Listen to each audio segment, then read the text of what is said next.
Hi, and welcome to Axelbank Reports History and Today. Conversations with America's top nonfiction authors and why their books matter right now. I'm Evan Axelbank, and today we're going to speak with Steven Levingston, the author of Barack and Joe, The Making of an Extraordinary Partnership. This is his third book. He is the nonfiction books editor of The Washington Post. Steve, thanks so much for being here. It's great to be here. Thanks. Well, we appreciate your time. This episode is being released in the beginning of October as we begin a month-long series on the presidency.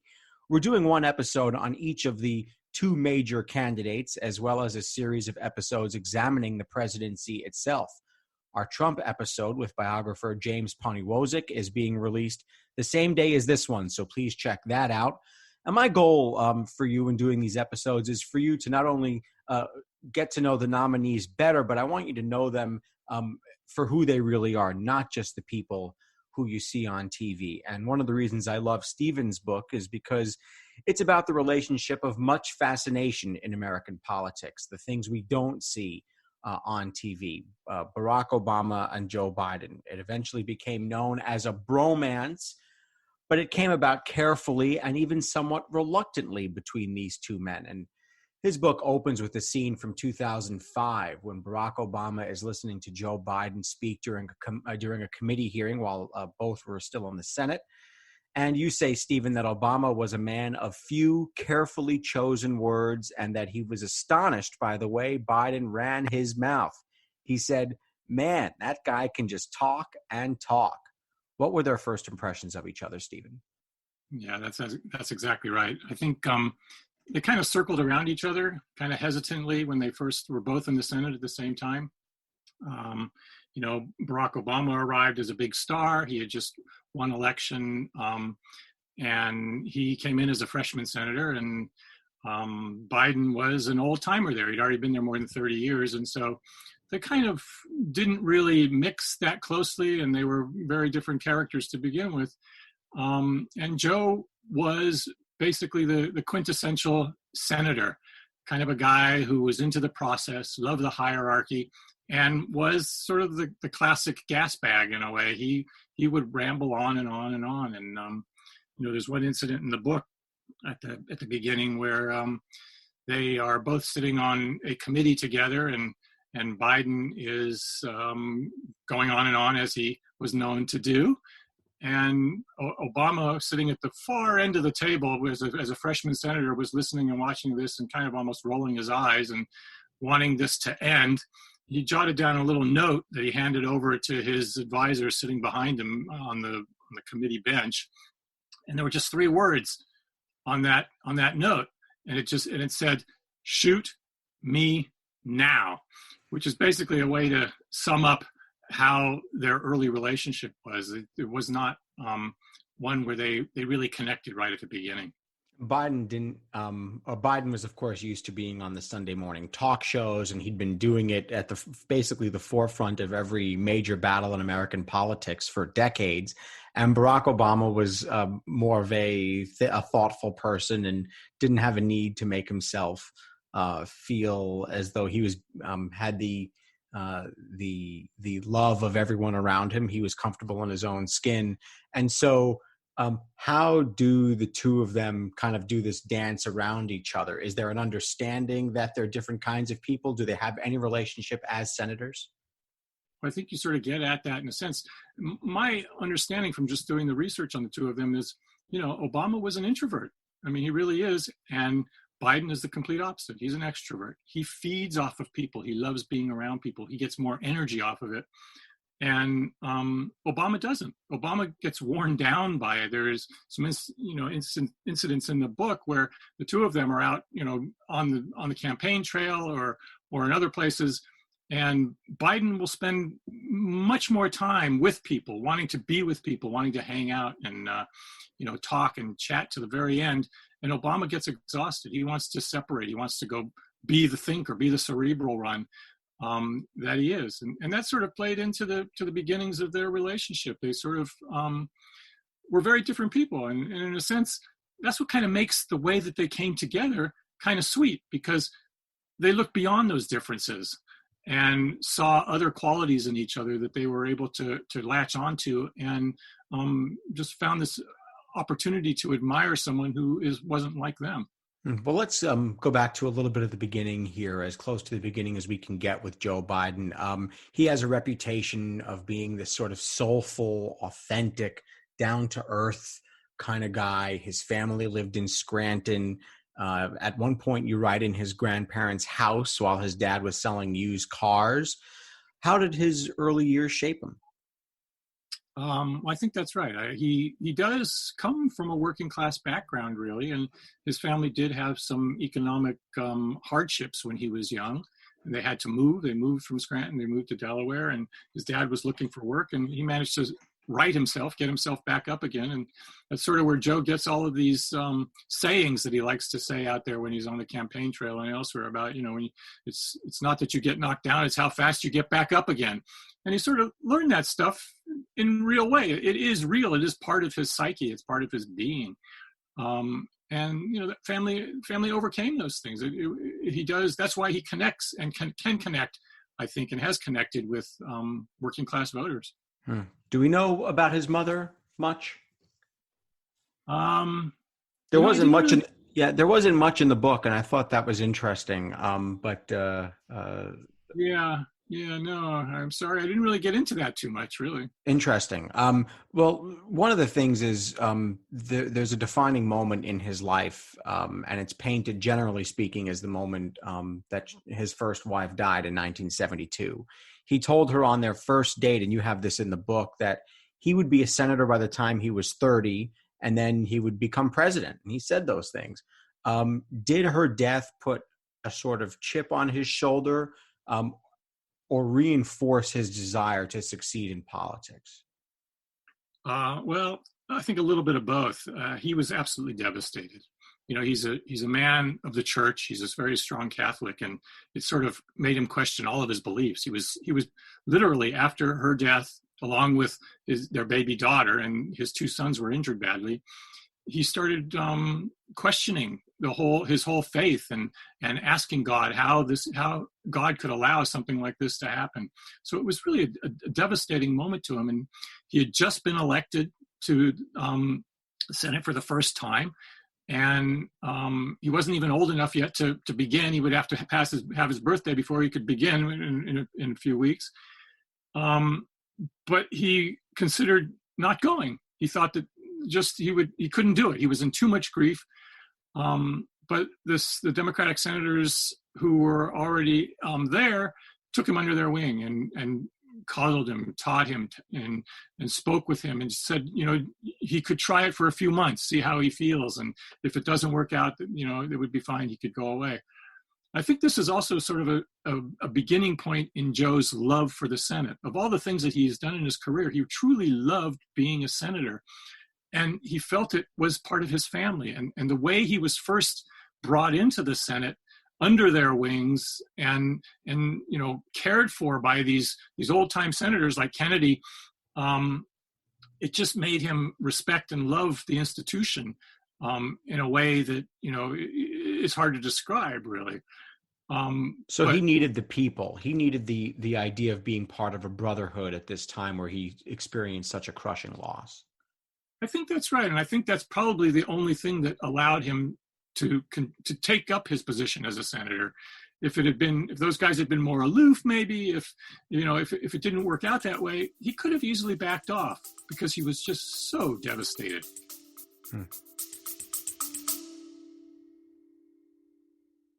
Baking from our childhoods just sticks in the memory, doesn't it? We never set off on holiday without piles of Tupperware. And there'd always be Bakewell slice, flapjacks, and tray baked scones in the boot. Do you not do that, Lisa? No. Sadly, I do not stack the Tupperware in the back of the car when we go off on holiday. Oh. Welcome to Small Ways to Live Well, a new podcast from the Simple Things magazine. Season 2 is a pick-me-up tonic that helps us make the shift from winter to spring. A 6-week suggestion box full of things to note, notice and enjoy about the season. Search for Small Ways to Live Well on your podcast app.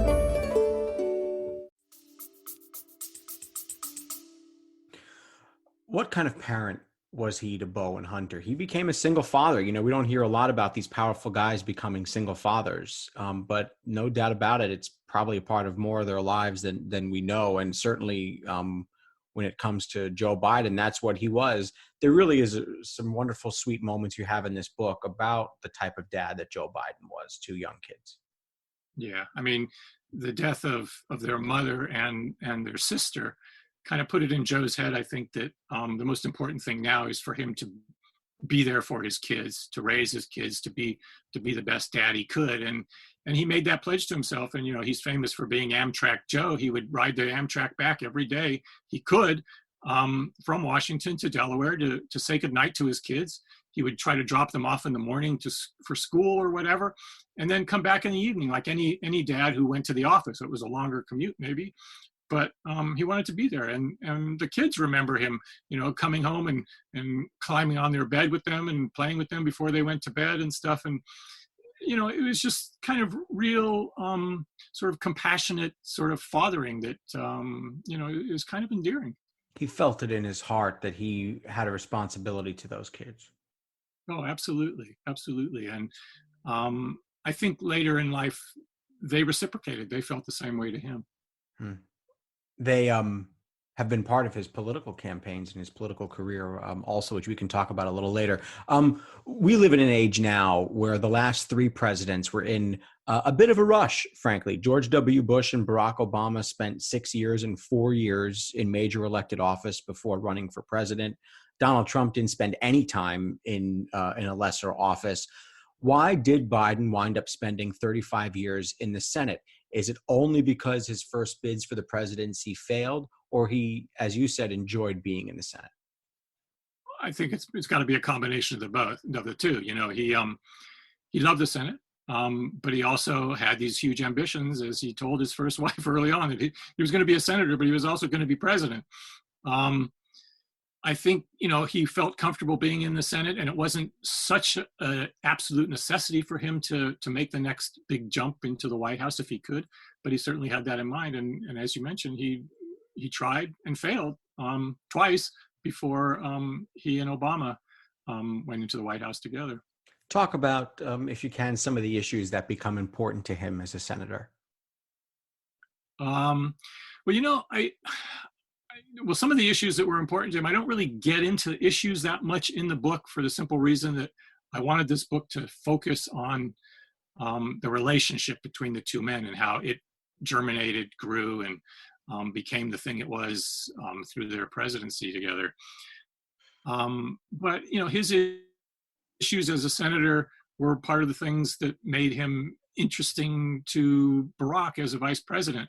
And the major one really, I guess, was foreign policy. He was a foreign policy maven, really, and he sat on committees. He spent a lot of time traveling to foreign countries. He always liked to make the claim that he knew all the foreign leaders, and so he could, you know, negotiate with them and talk with them. And for Obama, when he was looking for a vice president, that was really important because he had no experience in that field. I once saw Biden. I actually saw him give a speech strictly on foreign policy, and he made a big. This is while he was vice president. He made a big show of basically saying, you know, the president, Barack Obama, sends me around the world, and he tells me to handle the hemisphere, and I'm very glad to handle the hemisphere for him. So, what does this upstart senator? I'm talking about Obama now. What does this upstart senator see in Biden, both the negatives and the positives? And now let's start with the negatives. We know he was worried that Biden talked too much. You write about Biden's gaffe when he called Barack Obama clean and articulate. That drove Obama crazy. And you also write at one point that Obama simply can't believe that Biden keeps talking himself and the campaign, by extension, into trouble. How bad does their feud get? Yeah. It has its moments. I think that Obama was pretty patient with Biden, but he knew what he was getting when he got him. He knew that he was getting a gaffe meister, and Biden was true to form. He just had a way of saying things that sometimes backed up on him and made him have his foot in his mouth. But you know, Obama, even with that first one about him calling him clean and articulate, Obama, being the cerebral, sort of thoughtful person, he tried to analyze what was going on there, and he didn't really even feel that that was a racist remark. He sort of stepped back and thought, well, Joe's an older guy. Where did that come from? It sort of comes from an older world way of thinking that's not necessarily a racist world, or at least in Joe's mind is not a racist thought. So Obama was able to separate himself from some of those gaps.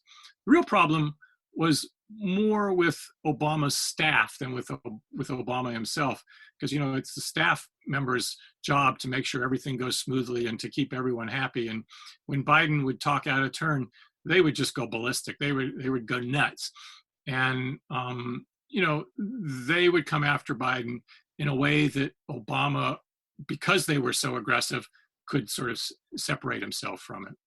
Talk about the click moment that you said they have. I think the chapter is called A Click Moment.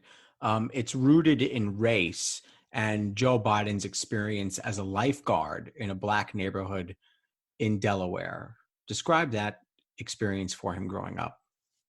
Yeah. Well, when he was a college student, he spent a summer working at a pool as a lifeguard, and a lot of his fellow lifeguards there were African Americans, and this was really his first exposure on a personal, face-to-face level with a lot of African Americans, and he, being Joe, wanted to know about them, and they spent a lot of time talking with each other, and he learned a lot about the way that their lives were so much different than his, and he got interested in the issues that were important to them.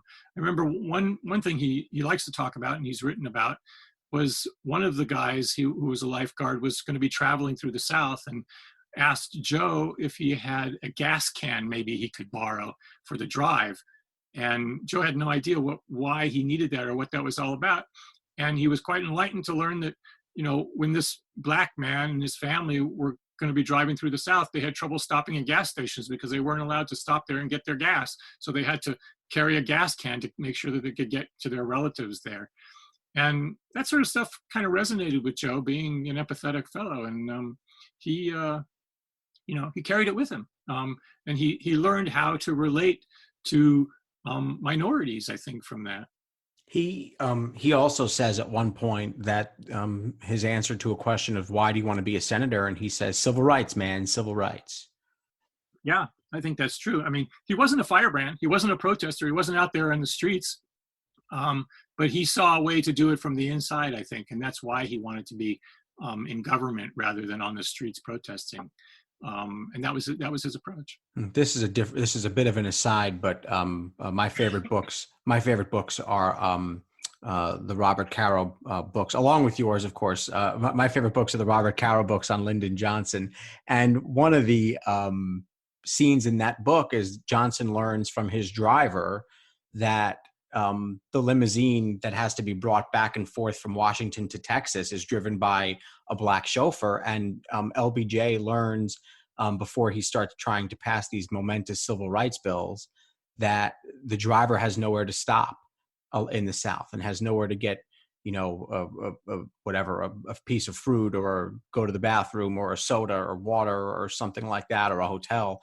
And that was an instructive thing. So it's interesting how these powerful white men hear from people who have to drive through the South the reality of segregation.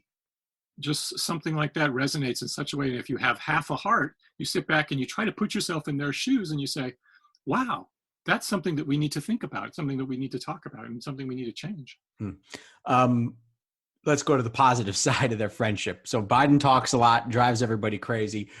Let's look at some of the similarities. One is older and white. The other is younger and Black. One had a 2-parent household. The other one didn't. One was going to be the nominee in his mid-40s. The other still hadn't gotten to be the nominee, and he was already in his 60s. How were they similar? They're lawyers. They're senators. They both have a church background going on. So explain their similarities. Right.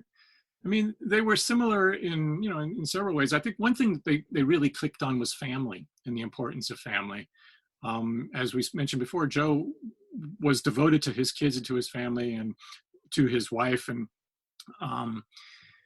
Obama, coming from a broken family, kind of learned that family was really important. He didn't want to make the mistakes that he grew up with from his father having left. And so I think on that level, it was a very fundamental thing that they connected in a very important way. One of the things that we hear about nominees being concerned about is that the VP choice could be too ambitious, that the VP is always going to be crawling to become president. Was Obama worried about that in Biden, someone who had already displayed the fact that he was interested in the top job? I think, as you say, that's always a concern, and it's an inevitable concern. And these marriages between a president and a vice president are at heart a political marriage. And so you have to factor in all of those aspects of what each side really is thinking about, what their ambitions are and whatnot. And I think coming in, there was probably concern that Joe would be wanting to run for president again. He had done it before. Of course, he had, the problem of his son Beau's illness and death leading up to the 2016 election. So that was a hurdle for him to sort of get past and try to run again. We can talk about what happened there later if you want, but yeah. I do think that was always an element of any consideration with the vice president. And it was an element of consideration with Joe becoming Barack's vice president. But one of the things you write is that Biden had a real respect for pecking orders and that he really had a respect for the institution. Right. I mean, that was really important too. Again, I think it goes back to his Catholicism in a way. He understood the hierarchies, and as he understood the hierarchy in the Senate, he understood the hierarchy between the president and the vice president, and that the vice president's power is completely conditional on the president giving him power to do whatever he can.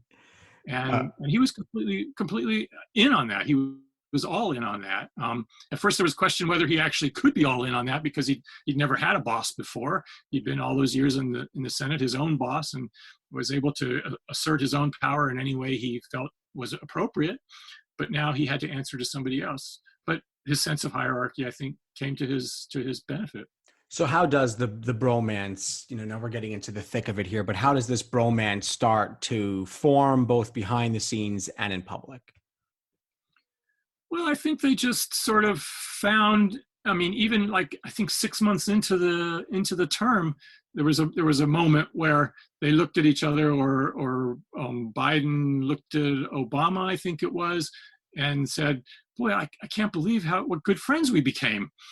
And the other one said, I can't believe it either. But somehow the two of them, just in a very short time, found things to admire and respect and personality traits that they liked in each other and just sort of ran with it.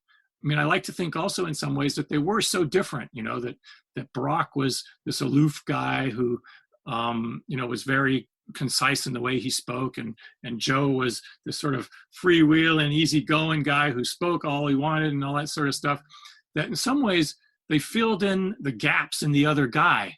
And so together they almost formed like this full person, that they were able to sort of like become something larger by the two of them interacting and becoming one than they were singly alone. And they have these viral moments. There's videos of them walking together and running and playing golf. And there is this sort of undercurrent of race that the typical script is that the white guy is the guy in charge and the black guy is the sidekick. In this case, it was reversed. And that may have reset Americans' brains here a little bit and said, this is something that we really enjoy seeing. Right. And what the beauty of that was, in terms of the bromance and the racial aspect of it, was that, yes, the administration did put out photographs that showed them enjoying each other's company, golfing on the green at the White House, going out and having burgers and doing all that sort of stuff. But they didn't talk about it. They didn't have to talk about, here is what you just described, a black man and a white man really just enjoying each other at the highest level of government. And that sent an unconscious sort of message to the rest of the country and to the world that, yes, this is something that can happen and should happen. And just look at these two guys enjoying each other. It really was quite a remarkable thing. And I think in some ways, that's why the idea of bromance resonated so much across the country. What type of VP is Biden to Obama? Is he a yes man?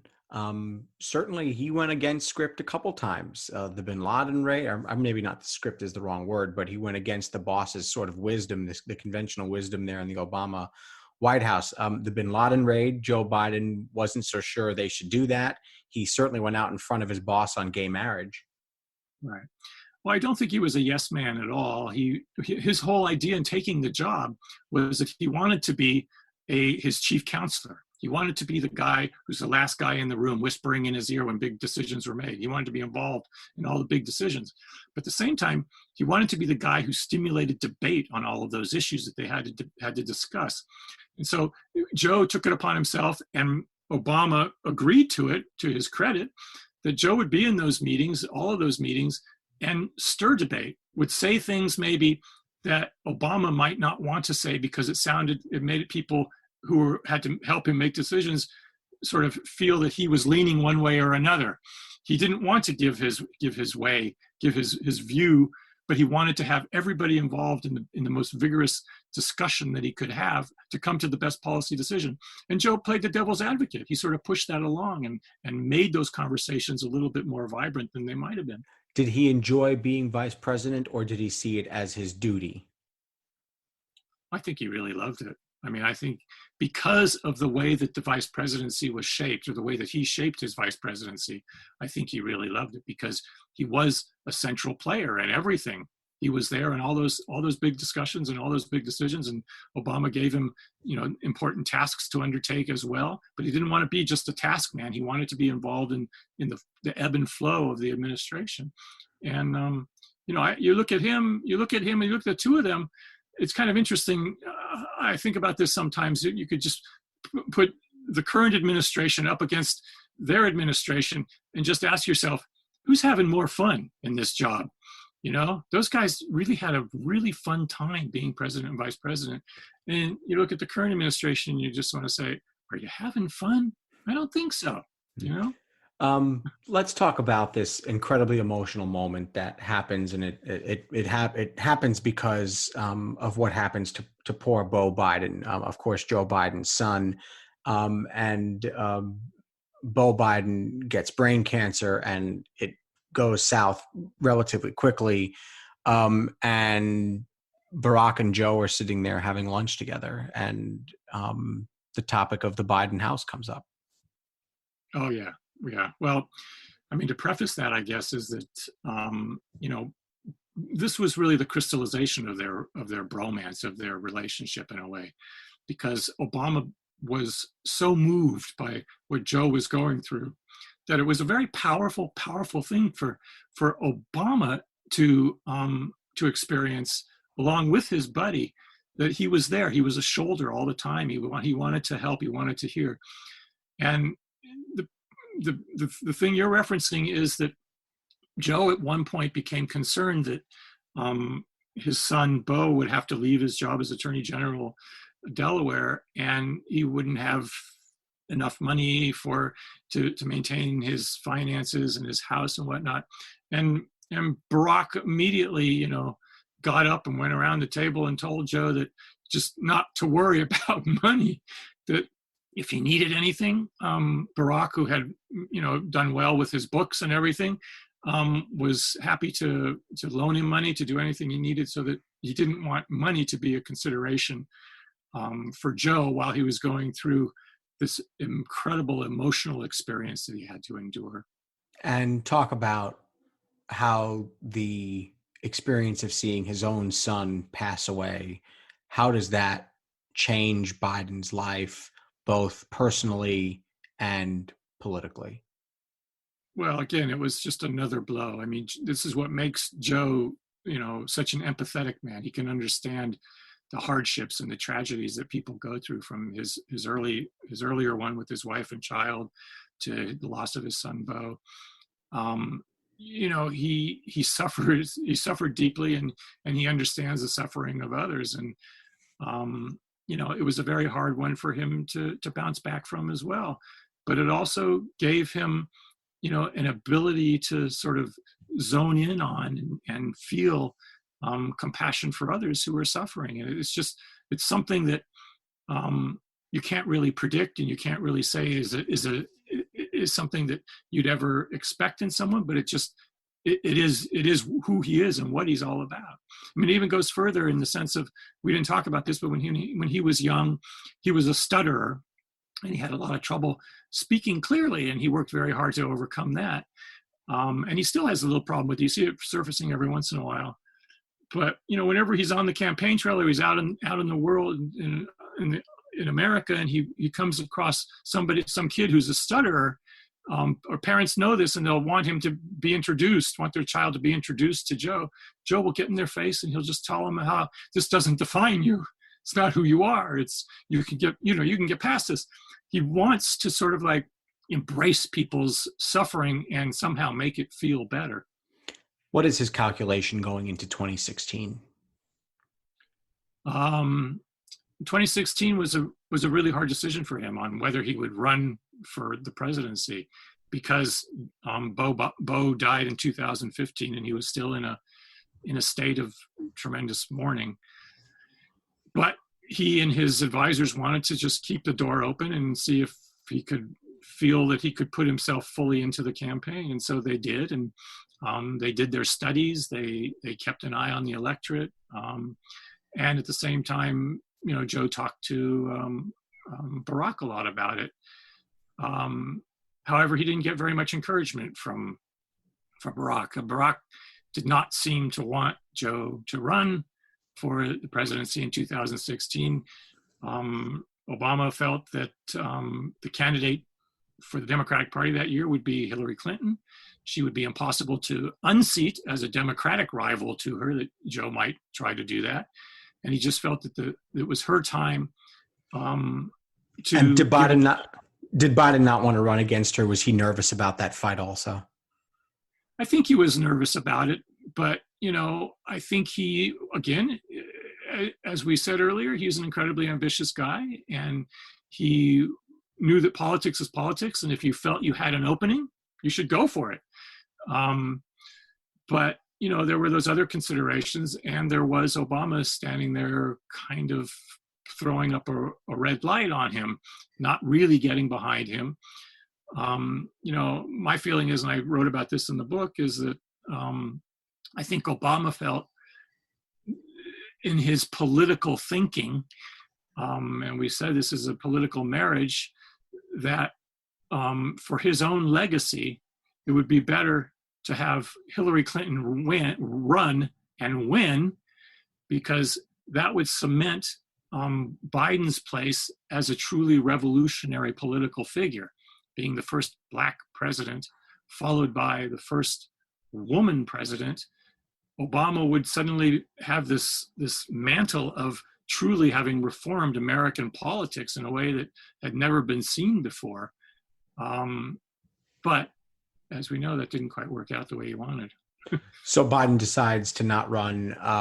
And there's this incredible moment where the president gives his vice president the Presidential Medal of Freedom and actually surprises him with it. And the video of that moment is a really emotional video, because Biden gets tremendously choked up when Obama compares him to Ronald Reagan and to John Paul II. And of course, Vice President Biden makes a big deal of how he knew everybody and knew all them. And that was very emotional for him to be compared to people like that. And I think Colin Powell was another one. So explain this moment that maybe more than I did, that Obama decides to give him and surprise him with the Presidential Medal of Freedom. And does Biden assume that is his swan song at that moment?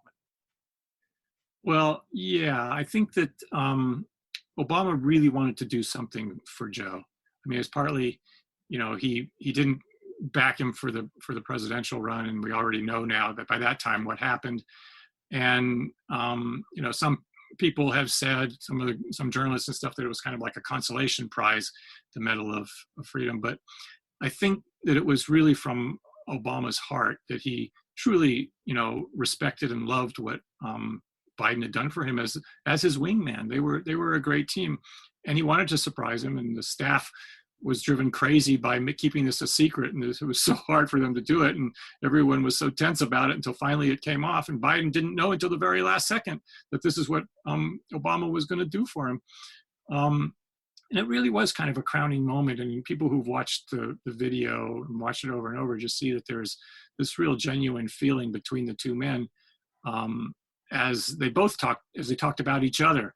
And, watching Joe's reaction was really kind of like a supreme moment of that bromance. It was interesting too in the way that Obama framed it and came back to their friendship and wanted to sort of make it clear that friendship was really the most important thing between these two guys. And I think he quoted Yeats in his speech for Biden when he was doing it. And the line, I believe, was, "Think where our glory most begins and ends, and say my glory was that I had such friends." And for this kind of unemotional, aloof president to be talking that way about a friend was rather exceptional, I think. He calls him brother too during that. Yeah. No, they it was really quite a moment. Now that we're into this campaign, and I can't believe it's almost over. By the time this episode airs, we'll be into the first days of October. What have you learned new about Joe Biden since you wrote the book, based on viewing his presidential campaign? Yeah, I think what I've learned new about him is that he's pretty much the old Joe. Which is a good and bad thing, I suppose. He has trouble sometimes getting tongue-tied with his words, and it gets him in trouble. But at the same time, he's still this compassionate fellow that's really kind of unique in politics. I mean, in the research I did in this book, and the people I talked to, and the things that I read, and the things that I watched, you kind of get cynical about politics, and you think that there aren't people out there who truly have the heart that you would hope somebody who's in public service would have. And as far as I could see and tell, this is the man that Joe is and was and continues to be. And in some ways, I mean, we could talk a little bit about the election this year.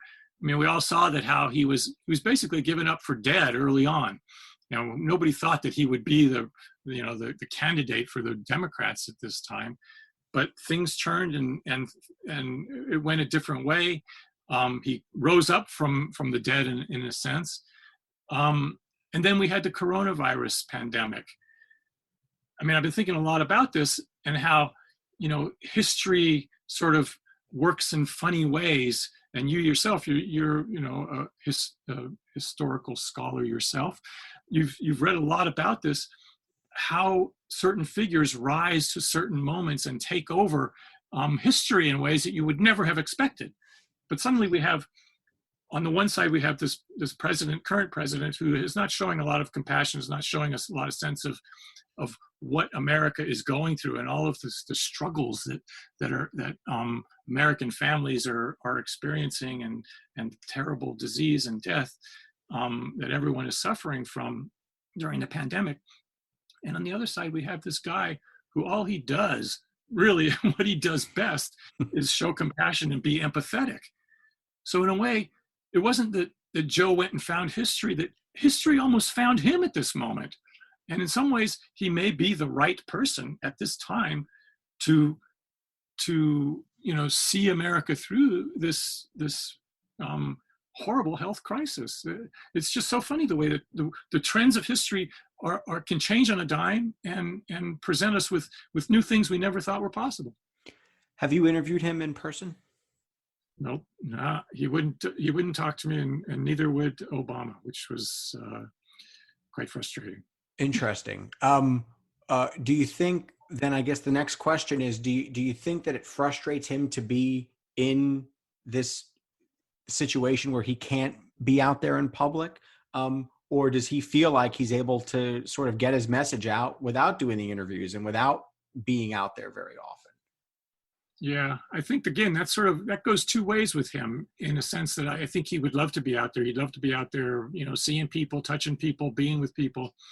But in some ways, I think it's played to his advantage of him being a little less seen than he would have been if we didn't have the pandemic, because he has less opportunity for gaffes. He has less opportunity to say things he shouldn't say, and in a sense, he has a better opportunity to simply be the anti-Trump in a quieter way and let Trump be Trump, so that the distinction between the two of them is drawn that much more sharply without Biden in any way sort of messing it up with being out on the campaign trail. I mean, it's a harsh thing to say maybe, but that I think is partly what's at work here. And he has the advantage also that everybody knows who he is, and people don't have to be introduced to him. They sort of know him through these 4 years he spent with his partnership with Obama. Right. I mean, he is a known quantity, and I think he just needs to get through all of this going forward without any major stumbles. Steven Levingston, author of Barack and Joe, The Making of an Extraordinary Partnership. Thank you so much for joining us. Oh, it's been great. Thanks for having me. Well, certainly check out that book, and also his other book, Kennedy and King, which is I'd be happy to do another show on that one. That is just an outstanding book. Both are outstanding. And remember, our episode on President Trump's background is now available as well, as we explore the president's life as told through his relationship with television. And for the rest of this month, we're going to have 4 episodes examining campaigning, whether the presidency is too difficult of a job for one man or one person to do. And also we'll talk about the history of the cabinet and how presidents shape political rhetoric. Thank you for listening to Axel Bank Reports History and Today, conversations with America's top nonfiction authors and why their books matter right now. Be sure to check us out on Twitter and Instagram at Axel Bank History. We update those with clips from the show, guest announcements, and book recommendations. We'll see you next time. Thanks.